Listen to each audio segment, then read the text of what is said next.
आज कौन सा इंसेक्ट पढ़ना है? दीमक, टर्माइट्स। दीमक भी बहुत ही खतरनाक इंसेक्ट है। खतरनाक का मतलब ये मिट्टी कर देता है हर चीज को, है ना। बाकी इंसेक्ट तो क्या कर देते हैं, सफेद ब्लड जड़ों को नुकसान पहुंचाता है और प्लांट गिर जाता है, और गिरे हुए पौधे को कौन खाता है फिर? दीमक। क्या है दीमक का प्रमुख भोजन? सेलुलोज। क्या है? सेलुलोज। सूखी लकड़ी को ज्यादा खाना पसंद करती है दीमक, है ना?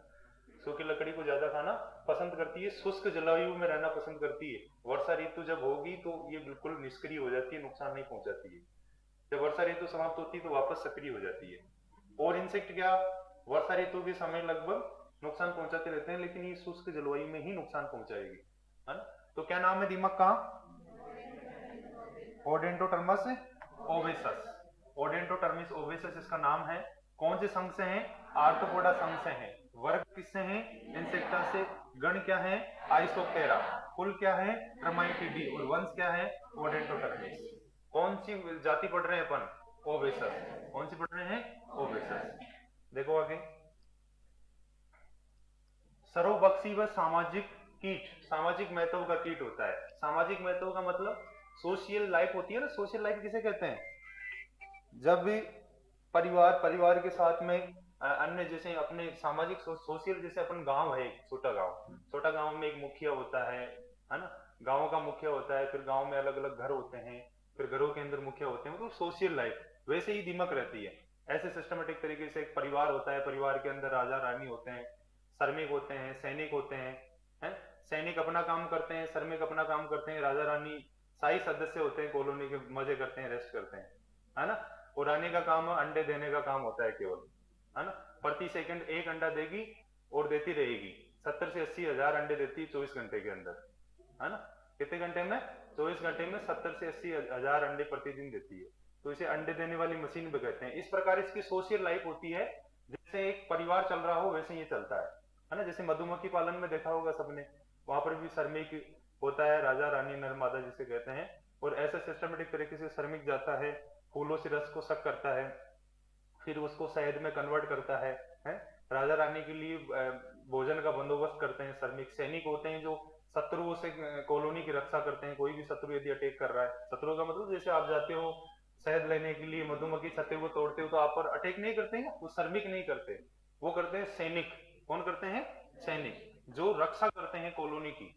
वो तुरंत जाते हैं, आपको चारों तरफ से घेर लेंगे और यूं करते करते करते दौड़ के आओगे फिर वापस, है ना। तो इसलिए इनमें सोशल लाइफ होती है। कौन सी लाइफ होती है? Social life. कॉलोनी न्यू है या घर होता है उसको टर्मेटेरिया कहते हैं, है ना। इनका घर होता है उसको क्या कहते हैं? टर्मेटेरिया। दीमक का क्या नाम है? टर्माइट। तो टर्माइट टर्मेटेरियन, यानी कि जहां पर दीमक रहती है, ऐसा एरिया जहां पर दीमक रहती है उसको क्या कहते हैं? टर्मेटेरिया कहते हैं। टर्मेटेरिया का निर्माण श्रमिकों द्वारा किया जाता है। श्रमिक ही होते हैं, क्योंकि पूरी यदि कॉलोनी की बात करें तो श्रमिक 80 से 90% होते हैं। कितने होते हैं? 80 से 90%, यानी कि 100 सदस्यों में से 90 सदस्य लगभग श्रमिक होते हैं और सारा काम यही करते हैं। तो इसका टर्मेटेरिया का निर्माण कौन करेंगे? श्रमिक करेंगे। टर्मेटेरिया में निम्न सदस्य होते हैं। कौन कौन से सदस्य होते हैं? राजा और रानी, एक जोड़ा होता है एक टर्मेटेरिया के अंदर। केवल कितना जोड़ा होगा? एक जोड़ा। वहां पर अन्य रानी नहीं होगी और अन्य राजा नहीं होगा, एक जोड़ा होगा। सैनिक होते हैं 3 से 5%। सैनिक कितने होते हैं? 3 से 5% सैनिक होते हैं। और श्रमिक कितने होते हैं? 80 से 90%। तो ये भी ध्यान रखना है, सैनिक कितने हैं? 3 से 5%। और श्रमिक कितने हैं? 80 से 90। एक जोड़ा कौन होगा? राजा और रानी। और टर्मेटेरिया क्या होता है? कॉलोनी न्यू है या दीमक का घर होता है टर्मेटेरिया। निर्माण कौन करते हैं? श्रमिक करते हैं। आगे देखो, इसमें अब सबसे पहले देखेंगे राजा और रानी, है ना। राजा और रानी किस प्रकार, इनका किस प्रकार का विवाह होता है, किस प्रकार रहते हैं। ये कॉलोनी के स्थायी सदस्य होते हैं। स्थायी सदस्य मतलब जिनकी मतलब बेगार वो दूसरों ही करे, ठीक है ना। उनका खाना भी दूसरा ही खिलाएगा उनको, उनकी देखभाल भी दूसरा ही करेगा, उनकी सुरक्षा भी दूसरा ही करेगा। स्थायी सदस्य होते हैं। राजा रानी तो आप जानते हो कैसे होते हैं ना, क्वीन एंड किंग, है ना। रानी कॉलोनी की संस्थापक व जनक होती है। रानी ही स्थापित करती है कॉलोनी को, वही जैसे वो कहती है उसका हुक्म चलता है, ठीक है ना, कि यहाँ टर्मेटेरिया बनना चाहिए, है। श्रमिक किस प्रकार काम करेंगे, संस्थापक वही होती है, जनक वही होती है, ठीक है ना। ये भी ध्यान रखना है, संस्थापक जनक कौन होती है? रानी होती है। रानी आकार में सबसे बड़ी होती है, आकार में सबसे बड़ी होती है। है ना, ऐसे भैंस के समान एक जगह पड़ी रहती है ना, इतनी बड़ी भी नहीं, लेकिन उन खुद के सदस्य से तुलना करिए तो बहुत बड़ी होती है आकार में। आकार कितना होता है, लगभग 5 सेंटीमीटर तो लंबी और 1 सेंटीमीटर क्या होती है, चौड़ी या मोटी होती है। कौन, रानी। रानी का जीवन काल होता है 5 वर्ष से लेकर 10 साल तक, एक कुत्ते की उम्र के बराबर इस रानी की जीवन काल होता है ना, और 10 साल तक अंडे देने का काम करती है केवल, ठीक है ना। जब हाँ, ऐसा इसमें सिस्टम होता है, जब रानी मतलब अब अंडे देने योग्य नहीं है तो उसको फिर सैनिक और सैनिक निभय कॉलोनी से बाहर निकाल देते हैं, बोले आप जाओ, ठीक है ना, आप अब जाओ, कॉलोनी से बाहर निकाल देते हैं वापस। रानी रानी दीमक प्रति सेकंड कितना, 1 अंडा देती है। इस प्रकार 24 घंटे में कितने अंडे देती है, 70 से 80 हजार। इसलिए अंडे देने वाली मशीन कहते हैं किसे, रानी को। रानी या मादा को क्या कहते हैं, अंडे देने वाली मशीन कहते हैं। 1 सेकंड में कितना अंडा देगी, 1 अंडा। तो ये भी ध्यान रखना है। शाही सदस्य कौन होते हैं, राजा और रानी होते हैं। संस्थापक जनक कौन होती है, रानी होती है। आकार में रानी क्या होती है, सबसे बड़ी। कितना आकार होता है, 5 सेंटीमीटर लंबी और 1 सेंटीमीटर चौड़ी। प्रति सेकंड कितना अंडा देती है, 1 अंडे। इस प्रकार 24 घंटे में कितने, 70 से 80 हजार। इसलिए इसे क्या कहते हैं, अंडे देने वाली मशीन भी कह देते हैं। फिर है सैनिक, है ना।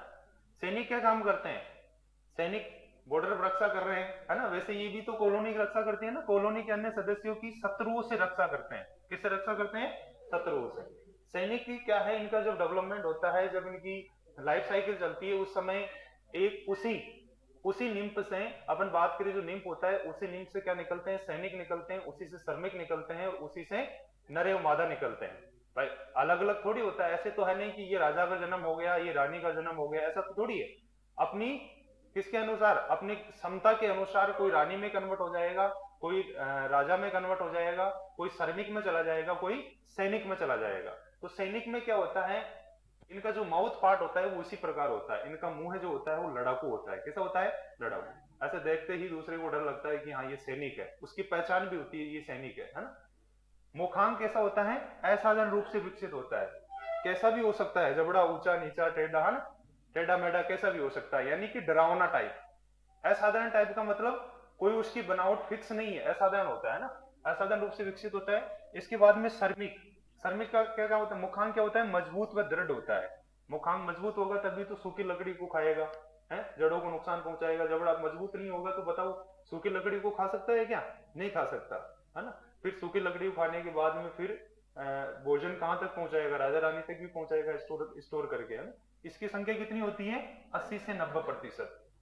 ये सदस्य टर्मेटेरिया के पास किसका निर्माण करते हैं, कवक उद्यान, है ना। कवक उद्यान का निर्माण करते हैं, जो राजा व रानी का प्रमुख भोजन है। यदि ये कई बार भोजन इनको नहीं मिल पाता है तो कवक उद्यान का भी निर्माण करते हैं टर्मेटेरिया के पास में, ताकि राजा रानी को ज्यादा मतलब वेट नहीं करना पड़े और वहीं का वहीं इनको भोजन मिल जाए। तो कवक उद्यान का निर्माण कौन करते हैं, कौन सा इंसेक्ट करता है, दीमक करता है। ये क्वेश्चन पूछा गया है, कौन सा कीट कवक उद्यान का निर्माण करता है, कौन करता है, दीमक करता है। श्रमिक जो दीमक होता है, इसके आहारनाल में क्या होता है, ट्राइकोनिम्फा नामक प्रोटोजोआ पाया जाता है, जो किसका पाचन करता है, सेल्यूलोज का पाचन करता है। किसका पाचन करता है, सेल्यूलोज। ये भी क्वेश्चन पूछा गया है कि जो श्रमिक दीमक है उसमें आहारनाल में कौन सा प्रोटोजोआ पाया जाता है, ट्राइकोनिम्फा नामक प्रोटोजोआ पाया जाता है, जो इसका काम में आता है, सेल्यूलोज के पाचन के काम में आता है, ताकि सेल्यूलोज का आसानी से पाचन हो जाए। तो ये क्वेश्चन पूछा गया है, कवक उद्यान का क्वेश्चन भी पूछा गया है, दोनों इंपोर्टेंट है। कवक उद्यान में कौन उगाते हैं, श्रमिक, और ट्राइकोनिम्फा भी किसके आहारनाल में होता है, श्रमिक, है ना। क्या है ट्राइकोनिम्फा, प्रोटोजोआ। क्या है, प्रोटोजोआ। आगे देखो, क्षति व महत्व में देखो, सदस्य चारों हो गए, कौन कौन से, राजा रानी, सैनिक और श्रमिक। सबसे मेहनती कौन होते हैं, श्रमिक, है ना। ऐसो आराम से रहने वाले कौन होते हैं, राजा रानी। हानिकारक अवस्था इसकी शिशु या निम्फ, एक ही बात है ना, शिशु या निम्फ और प्रौढ़। इसको शिशु भी कह दो या निम्फ भी कह दो, एक ही बात है, और प्रौढ़, दोनों अवस्थाएं नुकसान पहुंचाती है, शिशु और प्रौढ़ अवस्था, ठीक है। पौधशाला में नए रोपित पौधों पर सबसे अधिक प्रकोप होता है। पौधशाला जैसे आपने नर्सरी तैयार की, नर्सरी को आप स्थापित करोगे तो नव जो निर्मित जो पौधे होते हैं, जो नए उगने वाले पौधे होते हैं, वहां पर सर्वाधिक नुकसान पहुंचाते हैं। बंजर भूमि में उगाई गई फसलों पर अधिक प्रकोप होता है। बंजर भूमि जहां पर पहले से ही वनस्पति अवशेष होते हैं, बंजर भूमि क्या होती है, वहां पर जैसे वनस्पति अवशेष पड़े रहते हैं, वहां पर इनका प्रकोप ज्यादा होता है ना। जैसे बंजर कुछ नहीं बो रखे हो आप, भूमि 10-12 साल से पड़ी है, वहां पर वनस्पति वर्षा के टाइम पर उगाती है, अपन कर्षण क्रिया ही नहीं करते हैं, वो वनस्पति वापस भूमि में मिल जाती है, और वहां पर किसका प्रकोप ज्यादा होता है? दीमक का प्रकोप ज्यादा होता है। और आपने देखा भी होगा जहां पर बंजर भूमि है, यदि कोई भी प्लांट सूख जाता है तो प्लांट के ऊपर मिट्टी हो जाती है ना, ऐसे मिट्टी का सी वो बन जाता है ऊपर तक। या कोई भी लकड़ी होती है, उस लकड़ी को उठा के देखना चारों तरफ मिट्टी होती है, ऐसे मारते हैं तो मिट्टी जड़ जाती है और अंदर लकड़ी निकलती है दीमक की खाई हुई, देखा होगा आपने सबने, है ना। ये बंजर भूमि में होता है। उष्ण व उपोष्ण जलवायु वाले क्षेत्रों में इसका प्रकोप क्या होता है? अधिक होता है। यानी कि जलवायु कैसी? शुष्क प्रकार की, शुष्क प्रकार। उष्ण और उपोष्ण में ज्यादा प्रकोप होता है। नोट देखो, श्रमिक व सैनिक दीमक में नरबंधता पाई जाती है, ये निषेचन नहीं कर सकते। कौन है? सैनिक और श्रमिक दोनों, है ना। केवल नर कौन होगा? राजा होगा, वही निषेचन की क्रिया कर पाता है। ये नरबंधे होते हैं, है ना, ये निषेचन नहीं कर पाएंगे। तो यहाँ पर इसलिए इनकी पीढ़ी, ये इसलिए सैनिक अपना काम करते हैं, श्रमिक अपना काम करते हैं, राजा रानी अपना काम करते हैं, ठीक है ना। इसके बाद में इसका जीवन चक्र देखो, लाइफ साइकिल। लाइफ साइकिल किस प्रकार है? सबसे पहले जो मादा है और ये नर है। मादा देखो आकार में सबसे बड़ी है, आकार में सबसे बड़ी होती है। जो नर और मादा है, वर्षा जैसे मानसून की वर्षा आएगी, मानसून की वर्षा होती है भूमि से बाहर निकलते हैं, भूमि से बाहर निकलकर लाइट की और प्रकाश की ओर आकर्षित होते हैं। देखे होंगे पंख युक्त आते हैं, उड़कर आते हैं और पंख छोड़ के वापस जमीन में चले जाते हैं, जाते ही नहीं जाते, प्रकाश की ओर आकर्षित होते हैं। मैथुन की क्रिया करने के बाद में पंख अपने वहीं छोड़ते हैं और वापस भूमि में चले जाते हैं।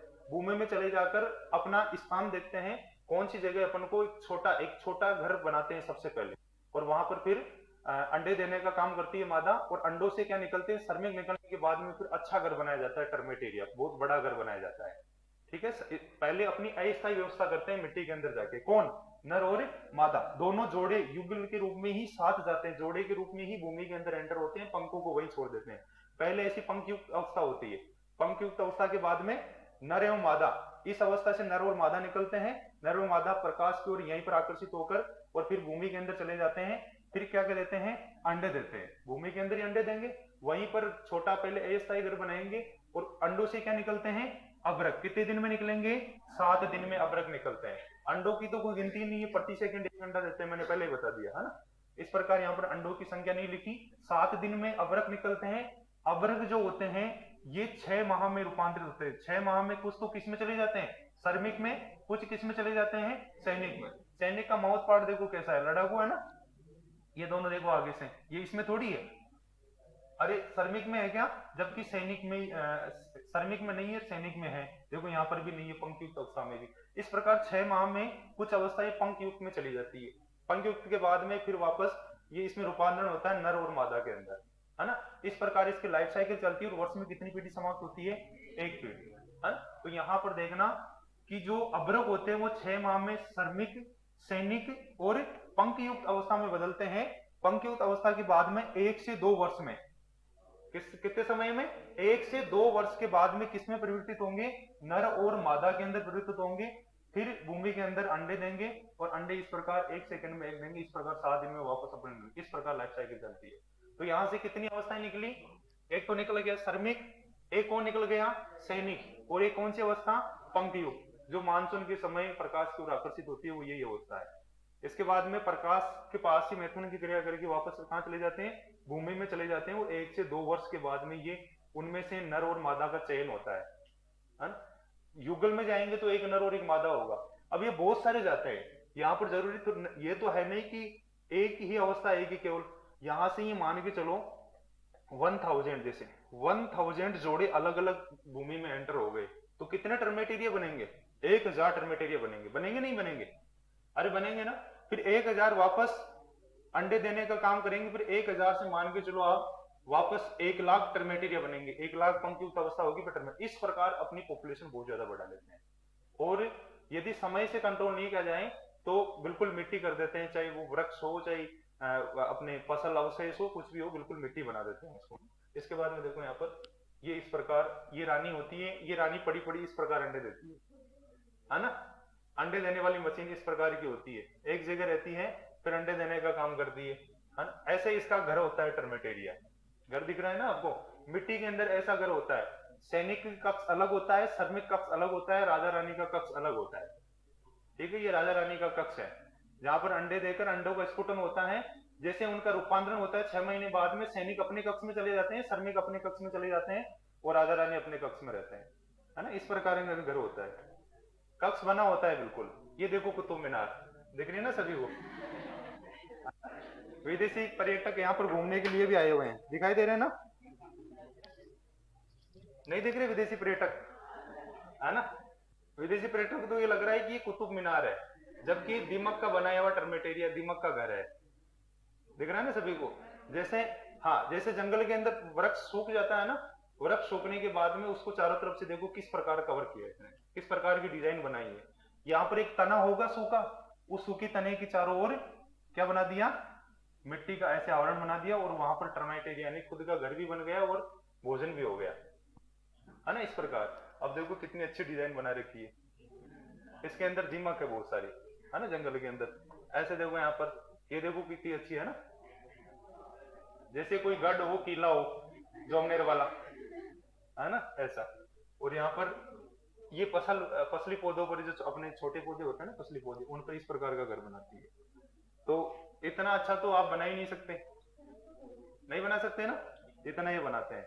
अब इनमें सिस्टम होता है सारा, हर के अलग अलग कक्ष होते हैं, ऐसे इसका किसी साइंटिस्ट ने इसकी स्टडी की है तभी तो पता चला है ना कि कितने कक्ष होते हैं, कहाँ होते हैं, कहाँ नर रहते हैं, कहाँ मादा रहती है, कहाँ श्रमिक, कहाँ सैनिक, है ना।